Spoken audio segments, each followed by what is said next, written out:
गुरवे गौरचंद्राय राधिकायै तदालये कृष्णाय कृष्णभक्ताय तद्भक्ताय नमो नमः। श्री कृष्ण चैतन्य प्रभो नित्यानंद श्री अद्वैत गदाधर श्रीवासादि गौरभक्तवृंद। हरे कृष्ण कृष्ण कृष्ण हरे हरे, हरे राम राम राम हरे हरे।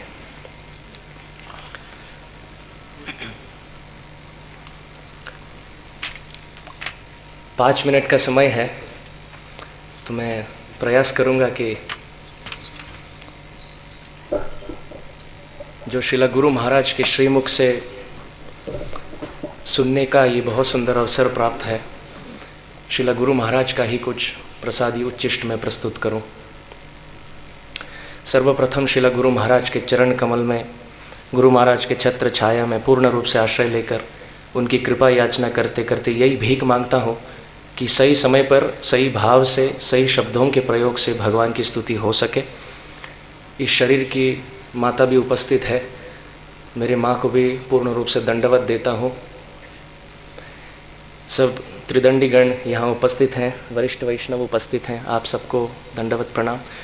और जो भी एकत्रित वैष्णव वैष्णवी वृंद हैं, आप कृपया यदि कोई त्रुटि हो जाए, भूल हो जाए, 27 की आयु में ना भौतिक हिसाब से ना आध्यात्मिक दृष्टिकोण से ज्ञान है, ना विज्ञान है, ना अनुभव है, तो त्रुटि गलती हो जाए आप क्षमा करें। वंशा कल्पतरु।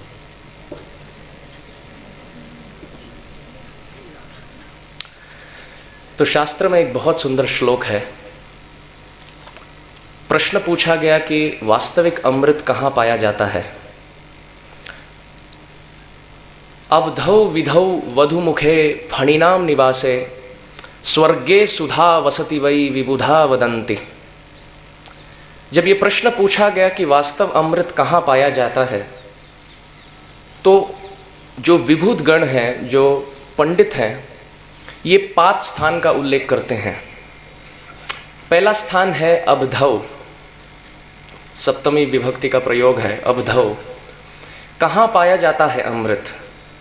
तो पहला पक्ष तो ये कहता है कि महासागर में पाया जाता है अमृत, क्योंकि समुद्र मंथन की प्रसिद्ध लीला में ये प्रसिद्ध कथा हम सुनते हैं, कैसे मोहिनी मूर्ति के असीम अनुकंपा से अमृत का वितरण हुआ। तो अमृत यदि पाया जाए तो अबधौ, महासागर में, ये एक उत्तर हुआ। दूसरा पक्ष कहता है विधौ, अर्थात चंद्रमा में।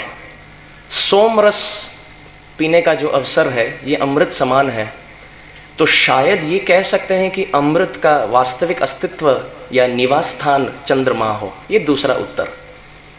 अब तीसरा पक्ष कहता है वधुमुखे, अमृत का वास्तविक निवास स्थान तो वधुमुख अर्थात एक सुंदर स्त्री के श्रीमुख में है। मैं ये नहीं कह रहा हूँ कि ये सब वास्तविक उत्तर हैं, अलग अलग पक्ष के हिसाब से उत्तर दे रहे हैं। कई ब्रह्मचारी आँख फाड़ कर मुझे देख रहे हैं, प्रभु क्या बोल रहे हैं आप तो ये अलग अलग पक्ष का मत है, बस ये धारणाएं हैं। तो अबधौ पहला पक्ष, विधौ दूसरा पक्ष, दूसरा उत्तर, वधुमुखे तीसरा उत्तर। अब चौथा उत्तर यह है कि फणिनाम निवास से, सर्पलोक के जो निवासी हैं ये वास्तविक अधिकार रखते हैं अमृत पान करने का, क्योंकि महाभारत में ये प्रसिद्ध कथा है कि कैसे भीमसेन जब सर्पलोक पहुंच गए तो उनको अमृत के मटके से उनका स्वागत किया गया। 10-10 मटके पी लिए और 10,000 हाथी का बल से विभूषित हुए। तो शायद ये हो सकता है कि सर्पलोक में अमृत पाया जाए, परंतु पांचवा और आखिरी पक्ष तो ये कहता है नहीं, स्वर्गे वास्तविक अमृत यदि पाया जाए तो वो स्वर्ग में है। क्योंकि अमरकोश शब्दकोश के हिसाब से पर्यायवाची शब्द या समानार्थी शब्द देवताओं के लिए अमरा, निर्जरा, देवा, स्त्रीधशा, विबुधा, सुरा, अमर ये एक शब्द है देवताओं के लिए। तो स्वर्ग में शायद पाया जाए। तो पहला उत्तर कौन सा था? अमृत कहाँ पाया जाता है? महासागर में। दूसरा उत्तर चंद्रमा में। तीसरा उत्तर वधुमुख है। चौथा फणिनाम निवासे और पांचवा स्वर्ग। तो श्लोक कुछ ऐसा है, अबधौ विधौ वधुमुखे फणिनाम निवासे स्वर्गे सुधा वसति वै विबुधा वदंती। विबुधा, पंडित लोग कहते हैं कि ये 5 स्थान है, वास स्थान, परंतु त्रुटि है इसमें। क्षारम क्षयम पतिमृतम गरलम पतंतम। समुद्र में अमृत नहीं है। क्यों? क्योंकि यदि अमृत समुद्र में होता तो पानी इतना खारा क्यों निकलता? पानी तो अमृत समान होना चाहिए। क्षारम। चंद्रमा में अमृत नहीं है। क्यों? क्षयम। पूर्णिमा से अमावस्या की स्थिति देखी जाती है। यदि वहां अमृत होता तो प्रति रात पूर्णिमा की रात हो। वर्धन और घटन इसलिए होता है क्योंकि वहां अमृत नहीं है।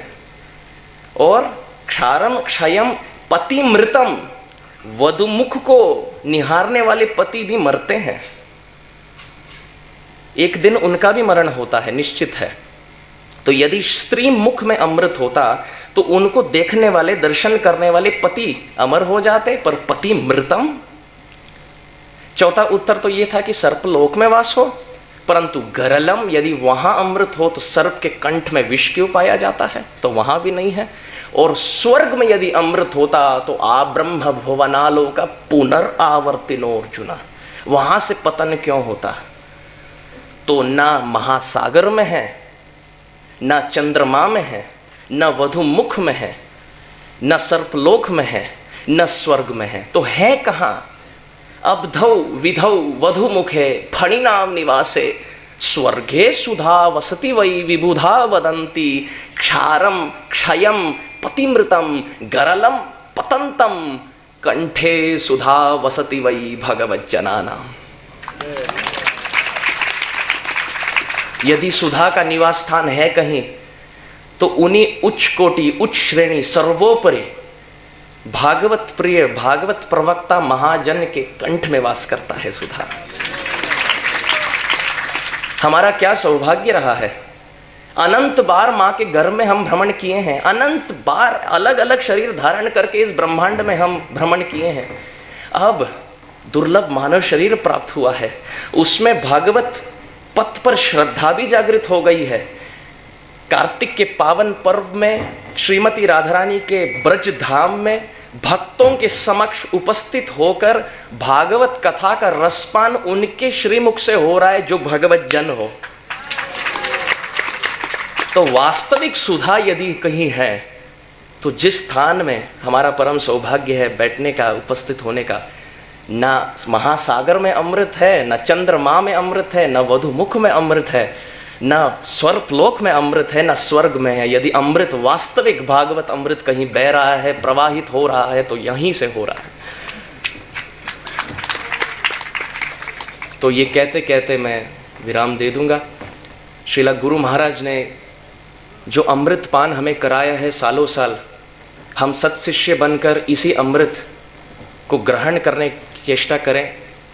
इसको सार ग्रहण करके श्रीमद् भागवत के अध्ययन, पठन, रटन, मनन, चिंतन को प्राधान्य जीवन में दे।